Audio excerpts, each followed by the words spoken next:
সরকারের পদত্যাগের এক দফা এক দাবিতে বৈষম্য বিরোধী ছাত্র আন্দোলনে ডাকা সর্বাত্মক আন্দোলন ঘিরে রোববার দেশের বিভিন্ন জায়গায় ২৭টি থানা, ফাঁড়ি, পুলিশ সুপার কার্যালয়, রেঞ্জ অফিসে হামলা এবং ভাঙচুরের ঘটনা ঘটেছে। এসব ঘটনায় ৩ শতাধিক পুলিশ সদস্য আহত হয়েছেন। নিহত হয়েছেন অন্তত ১৫ জন পুলিশ সদস্য। সিরাজগঞ্জের এনায়েতপুর থানায় হামলা চালিয়ে ১৩ জন পুলিশকে হত্যার এক ভয়াবহ বর্ণনা পাওয়া গেছে। রোববার মিছিল নিয়ে থানায় হামলা করা হয়।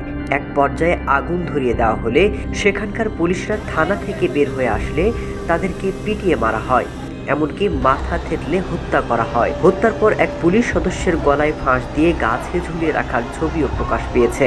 ৩ জন পুলিশ সদস্যকে হত্যা করে পুকুরেও ফেলে রাখা হয়।